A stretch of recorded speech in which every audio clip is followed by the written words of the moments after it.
Hi friends, ಎಲ್ರಿಗೂ ನಮಸ್ತೆ. Welcome back to Deepika lifestyle and blogs. ಎಲ್ಲರೂ ಹೇಗಿದ್ದೀರಾ? ನಾನು ಚೆನ್ನಾಗಿದ್ದೀನಿ. ಐ ಹೋಪ್ ನೀವೆಲ್ಲರೂ ಚೆನ್ನಾಗಿದ್ದೀರಾ ಅಂತ ಅಂದ್ಕೊಂಡಿದ್ದೀನಿ. ಪ್ಲೀಸ್ ಫ್ರೆಂಡ್ಸ್, ಈ ವಿಡಿಯೋನ ಫಸ್ಟಿಂದ ಕೊನೆವರೆಗೂ ಸ್ಕಿಪ್ ಮಾಡದೆ ನೋಡಿ. ನಿಮ್ಗೆ ಇಷ್ಟ ಆದರೆ ಲೈಕ್ ಕೊಡೋದನ್ನು ಖಂಡಿತ ಮರಿಬೇಡಿ. ಓಂ ಶ್ರೀ ಗುರು ಪೂಜ್ಯಾಯ ರಾಘವೇಂದ್ರಾಯ ಸತ್ಯಧರ್ಮ ರಥಾಯ ಚ ಭಜತಾಂ ಕಲ್ಪವೃಕ್ಷಾಯ ನಮತಾಂ ಕಾಮಧೇನುವೇ ನಮಃ. ನಾನಿವಾಗ ಗುರುವಾರ ಆಗಿರೋದ್ರಿಂದ ಶ್ರೀ ರಾಘವೇಂದ್ರ ಸ್ವಾಮಿನ ನೆನೆಸ್ಕೊಂಡು ಮಕರ ರಾಶಿಯವ್ರ ಬಗ್ಗೆ ಹೇಳ್ತಾ ಇದ್ದೀನಿ. ಈ ವಿಡಿಯೋನೆಲ್ಲ ಸ್ಕಿಪ್ ಮಾಡದೆ ನೋಡಿ. ನಿಮ್ಗೆ ಈ ವಿಡಿಯೋ ಇಷ್ಟ ಆದರೆ ಓಂ ಶ್ರೀ ಗುರು ರಾಘವೇಂದ್ರಾಯ ನಮಃ ಅಂತ ಕಮೆಂಟ್ ಮಾಡಿ. ಜೂನ್ ತಿಂಗಳ ಮಾಸ ಭವಿಷ್ಯ, ಅದರಲ್ಲಿ ಈ ಮಕರ ರಾಶಿ ಬಗ್ಗೆ ನೋಡೋಣ. ಸುಮಾರು 7.5 ವರ್ಷಗಳ 7.5 ಅನುಭವಿಸಿದಂಥ ಮಕರ ರಾಶಿ ಶನಿ ಬದಲಾವಣೆ ಆಯಿತು. ಆಲ್ರೆಡಿ ಶನಿ ಕೂಡ ಬದಲಾವಣೆ ಆಗಿದೆ. ಅಂದರೆ 7.5 ಮಕರ ರಾಶಿಗೆ ಮುಕ್ತಿ ದೊರಕಿದೆ. ನಂತರದಲ್ಲಿ ಗುರುವಿನ ಬದಲಾವಣೆ ಕೂಡ ಆಯಿತು. ಮೇ ತಿಂಗಳಲ್ಲಿ ನಮಗೆ ಮಾರ್ಚಲ್ಲಿ ಶನಿ ಬದಲಾವಣೆ ಆಯಿತು. ಅಂದರೆ ಏಪ್ರಿಲ್ ತಿಂಗಳಿಂದ ಮೇ ತಿಂಗಳು ನಮಗೇನು ಅನುಕೂಲವಾಗಿಲ್ವಲ್ಲ ಅಂತ ಅನ್ನುವಂತಹ ವಾತಾವರಣದಲ್ಲೂ ಕೆಲವರು ಇರ್ತಾರೆ. ಯಾಕೆ ಅಂದರೆ ಶನಿಯ ಬದಲಾವಣೆ ಆದಮೇಲೆ ಅದರ ಯೋಗ ಫಲ ಯಾವಾಗ ಆಗುತ್ತೆ ಶನಿ ಮಂದಗ್ರಹ ಅಂತ ಹೇಳಿರ್ತೀವಿ ನಾವು. ಅದು ನಿಧಾನವಾಗಿ ಚಲನೆಯನ್ನು ಮಾಡುವಂತಹ ಗ್ರಹ. ಅಂಥ ಮಂದಗ್ರಹ ಅಂತ ಅಂದರೆ ಈ ಶನಿ ಗ್ರಹ ದೋಷದಲ್ಲಿ ಬಂದಾಗಲೂ ಸಹ ಸ್ವಲ್ಪ ದಿನಗಳು ಕಳೆಯಬೇಕಾಗುತ್ತೆ. ಅದರ ಎಫೆಕ್ಟ್ ಗೊತ್ತಾಗಲಿಕ್ಕೆ ಶನಿ ತಮಗೆ ಯೋಗಕ್ಕೆ ಬದಲಾವಣೆ ಆದಾಗ ಶುಭ ಫಲಕ್ಕೆ ನಮಗೆ ಬಂದಾಗಲೂ ಸಹ ಅದರ ಗೋಚಾರಕ್ಕೆ ನಾವು ಬರಲಿಕ್ಕೆ ಸ್ವಲ್ಪ ಸಮಯವನ್ನು ತೆಗೆದುಕೊಳ್ಳುತ್ತೆ. ಅಂದರೆ ಕಡಿಮೆ ಅಂದರೆ 3 ತಿಂಗಳುಗಳ ಕಾಲ ತೆಗೆದುಕೊಳ್ಳುತ್ತೆ. ಆದ್ದರಿಂದ ಶನಿ ಬದಲಾವಣೆ ಆದ ತಕ್ಷಣ ಮಾರನೇ ಬೆಳಗ್ಗೆನೇ ನಮಗೆ ಯೋಗ ಬರಬೇಕು, ಅನುಕೂಲವಾಗಬೇಕು ಅಂದರೆ ಖಂಡಿತ ಆಗೋದಿಲ್ಲ. ಇದೆಲ್ಲ ಸಾಧ್ಯ ಇಲ್ಲ. ಸಮಯ ಬೇಕು ಸ್ವಲ್ಪ. ಈ ಸಮಯವನ್ನು ಅದು ತೆಗೆದುಕೊಳ್ಳುತ್ತೆ. ಅದೇ ರೀತಿಯಲ್ಲಿ ಮಕರ ರಾಶಿಯವರಿಗೆ ಗುರುವಿನ ಯೋಗ ಫಲವು ನಿಮಗೆ ಆರಂಭವಾಯಿತು. ಗುರುವಿನ ಯೋಗ ಫಲ ಮೇ ತಿಂಗಳಲ್ಲಿ ನಿಮಗೆ 23ನೇ ತಾರೀಕಿನಿಂದ ಅಂದರೆ ಮೇ ತಿಂಗಳು 14ನೇ ತಾರೀಕಿನಿಂದ ಆರಂಭವಾಯಿತು. ಆದ್ದರಿಂದ ಈ ಮಕರ ರಾಶಿಯವರಿಗೆ ಗುರುವಿನ ಫಲವು ಬಂತು. ಶನಿ ಯೋಗವು ನಿಮಗೆ ಆರಂಭವಾದಾಗ ಜೂನ್ ತಿಂಗಳಿಂದ ನಿಮಗೆ ಆರಂಭವಾಗುತ್ತೆ.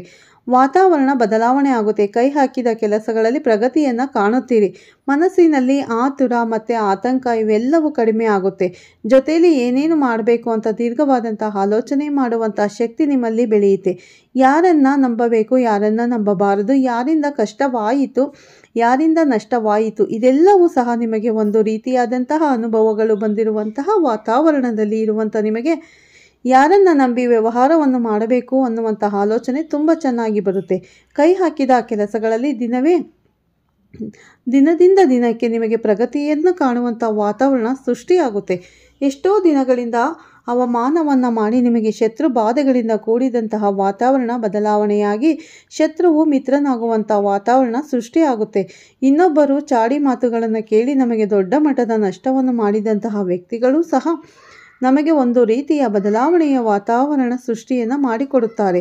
ಎಲ್ಲವೂ ಮಕರ ರಾಶಿಯವರಿಗೆ ಯೋಗ ಫಲವನ್ನೇ ಕೊಡುವಂತಹ ವಾತಾವರಣ ಜೂನ್ ತಿಂಗಳಲ್ಲಿ ಸಿಗುತ್ತೆ. ಆದ್ದರಿಂದ ಒಂದು ರೀತಿಯಾದಂತಹ ವಾತಾವರಣ ಬದಲಾವಣೆ ಆದಂತಹ ವಾತಾವರಣ. ಇದುವರೆಗೂ ದೋಷದಲ್ಲಿದ್ದಂತಹ ಶನಿ ಗ್ರಹ ಅವರ ಒಂದು ಚೂರು ಉಪಾಸನೆಯನ್ನು ಮಾಡಬೇಕಲ್ಲ. ಶನಿ ಗ್ರಹ ಬಿಟ್ಟು ಹೋಗಿದ್ದಾರೆ. ಬಿಟ್ಟು ಹೋದಾಗ ಅವರೊಂದು ಆಶೀರ್ವಾದ ಬೇಕು ಅಂತ ಅಂದಾಗ ಅವರ ಉಪಾಸನೆ ಶನಿಮಾತ್ಮನ ದೇವಸ್ಥಾನಕ್ಕೆ ಹೋಗಿ ಶನಿಯ ಆರಾಧನೆಯನ್ನು, ತೈಲಾಭಿಷೇಕವನ್ನು, ಏನಾದರೂ ಒಂದು ಸಣ್ಣ ಪುಟ್ಟ ದಾನ ಧರ್ಮಾದಿಗಳನ್ನು ಮಾಡಿ ಬನ್ನಿ.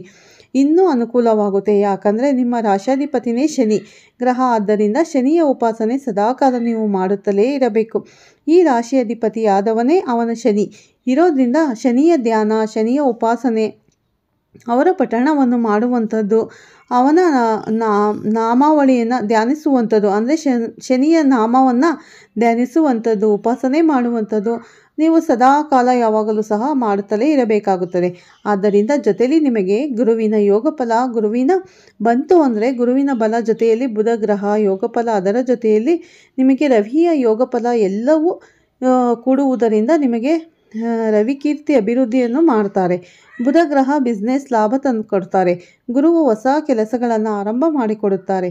ಇಷ್ಟೆಲ್ಲವೂ ಯೋಗ ಫಲ ಶನಿಯ ದೃಷ್ಟಿ ಬದಲಾವಣೆ ಆದ ನಂತರದಲ್ಲಿ ಬಂದಿರುವುದರಿಂದ ದೊಡ್ಡ ಮಟ್ಟದ ಲಾಭದ ದಿನಗಳು ಜೂನ್ ತಿಂಗಳಿಂದ ನಿಮಗೆ ಆರಂಭವಾಗುತ್ತೆ. ಇನ್ಮೇಲೆ ನೀವು ಹೇಳ್ತಿರೋ ಜೂನ್ ತಿಂಗಳಿಂದ ನಮಗೆ ವ್ಯವಹಾರಗಳು ಒಂದೊಂದಾಗಿ ಪ್ರಗತಿಗೆ ಬರ್ತಾ ಇದೆ, ಒಂದೊಂದಾಗಿ ನಮಗೆ ಕೈಗೂಡ್ತಾ ಇದೆ. ವ್ಯವಹಾರದಲ್ಲಿ ತುಂಬ ನಿಮಗೆ ಅನುಕೂಲವಾಗಿರುವಂಥ ವಾತಾವರಣಗಳು ಈಗ ನಿರ್ಮಾಣವಾಗ್ತಿದೆ ಅನ್ನುವಂತಹ ವಾತಾವರಣ ಖಂಡಿತವಾಗಿ ಬರುತ್ತೆ ಅಂತ ಮಕರ ರಾಶಿಯವರಿಗೆ ಹೇಳಬಹುದು. ನಮಸ್ಕಾರ. ಮಕರ ರಾಶಿಯವರಿಗೆ 7.5 ಮುಕ್ತಿ ದೊರಕಿದೆ ಅಂದಮೇಲೆ ಅವರು ಮಕರ ರಾಶಿಯಿಂದ ಶನಿ ಹೊರಗಡೆ ಬಂದು 3 ತಿಂಗಳು ಆಗಿದೆ. ಇನ್ನು ಮೇಲೆ ಅವರಿಗೆ ಒಳ್ಳೆಯ ಶುಭ ಫಲಗಳು ಅನ್ನೋದು ಆರಂಭವಾಗುತ್ತೆ.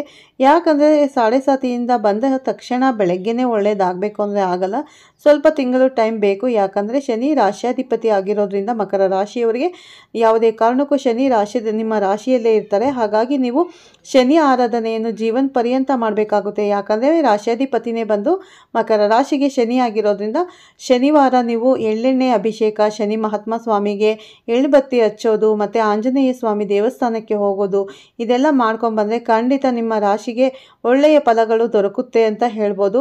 ಇನ್ನು ಮುಂದೆ ನೀವು ಏನೇ ಕೆಲಸ ಮಾಡೋದ್ರಾದ್ರೂ ನಿಮಗೆ ಗುರು ಕೂಡ ಬರ್ತಾರೆ. ನಿಮ್ಮ ಇದರಲ್ಲಿ ಗುರು, ಬುಧ, ರವಿ ಎಲ್ಲರೂ ಕೂಡ ಬಂದು ನಿಮ್ಮ ರಾಶಿಗೆ ಬರುವ ಸಾಧ್ಯತೆ ಇದೆ, ಅಂದರೆ ಬದಲಾವಣೆ ಆಗಲಿದೆ. ಹಾಗಾಗಿ ನಿಮಗೆ ಎಲ್ಲರಿಂದ ರವಿ, ಬುಧ, ಗುರು, ಶುಕ್ರ 4 ಗ್ರಹಗಳಿಂದನೂ ಕೂಡ ನಿಮಗೆ ಒಳ್ಳೆಯದಾಗುತ್ತೆ ಅಂತ ಹೇಳ್ಬೋದು. ಸ್ವಲ್ಪ ತಾಳ್ಮೆಯಿಂದ ಇರಬೇಕಷ್ಟೆ. ನಾವು ಮಾಡೋ ಕೆಲಸದಲ್ಲಿ ಒಳ್ಳೆ ಪ್ರಯತ್ನ ಪಟ್ಟರೆ ನಮ್ಮ ಕೆಲಸಕ್ಕೆ ಜಯ ಖಂಡಿತ ಸಿಗುತ್ತೆ. ಯಾವುದೇ ಕಾರಣಕ್ಕೂ ಶನಿ ಮಹಾತ್ಮ ಸ್ವಾಮಿ ನಿಮ್ಮನ್ನು ಕೈ ಬಿಡೋದಿಲ್ಲ. ರಾಶ್ಯಾಧಿಪತಿ ಶನಿ ಆಗಿರೋದ್ರಿಂದ ಯಾವ ಕಾರಣಕ್ಕೂ ನಿಮ್ಮನ್ನು ಶನಿ ಬಿಡೋದಿಲ್ಲ, ಒಳ್ಳೆಯ ಫಲಗಳನ್ನು ನೀಡ್ತಾರೆ ಶನಿ ಇನ್ನು ಮುಂದೆ. ಹಾಗಾಗಿ ನೀವು ಶನಿ ಮಹಾತ್ಮನ ಆರಾಧನೆ ಮಾಡೋದನ್ನು ಖಂಡಿತ ಮಕರ ರಾಶಿಯವರು ಮರಿಬೇಡಿ. ಓಂ ರಾಘವೇಂದ್ರಾಯ ನಮಃ ಅಂತ ಕಮೆಂಟ್ ಮಾಡಿ. ವಿಡಿಯೋ ಇಷ್ಟ ಆದರೆ ಮಕರ ರಾಶಿಯವರಾಗಿದೆ ಶನಿ ಓಂ ಶನಿ ದೇವಾಯ ನಮಃ ಅಂತ ಕಮೆಂಟ್ ಮಾಡಿ. ಮತ್ತು ಉತ್ತಮ ಮಾಹಿತಿಯೊಂದಿಗೆ ಸಿಗ್ತೀನಿ. ಅಲ್ಲಿವರೆಗೆ ನಿಮ್ಮೆಲ್ಲರಿಗೂ ಬಾಯ್ ಅಂತಲೇ ಹೇಳ್ತೀನಿ. ಹೊಸದಾಗಿ ನೋಡ್ತಾ ಇರೋರು ನನ್ನ ಚಾನಲ್ಗೆ ಸಬ್ಸ್ಕ್ರೈಬ್ ಮಾಡ್ಕೊಳ್ಳಿ, ಪಕ್ಕದಲ್ಲಿರೋ ಬೆಲ್ ಐಕಾನ್ ಪ್ರೆಸ್ ಮಾಡಿ. ನಾನು ಹಾಕೋ ಪ್ರತಿಯೊಂದು ವಿಡಿಯೋ ನೋಟಿಫಿಕೇಷನ್ಗೆ ಬರುತ್ತೆ, ತಕ್ಷಣ ನೋಡ್ಬೋದು. ಓಕೆ ಫ್ರೆಂಡ್ಸ್, ಮತ್ತೆ ಸಿಗೋಣ ಉತ್ತಮ ಮಾಹಿತಿಯೊಂದಿಗೆ. ಅಲ್ಲಿವರೆಗೂ ನಿಮ್ಮೆಲ್ಲರಿಗೂ ಬಾಯ್ ಅಂತ ಹೇಳ್ತೀನಿ. ಈ ವಿಡಿಯೋನಲ್ಲೇ ಮುಗಿಸ್ತಾ ಇದ್ದೀನಿ. ವಿಡಿಯೋನ ಫಸ್ಟಿಂದ ಕೊನೆವರೆಗೂ ಸ್ಕಿಪ್ ಮಾಡದೆ ನೋಡಿ. Okay, bye all friends, take care.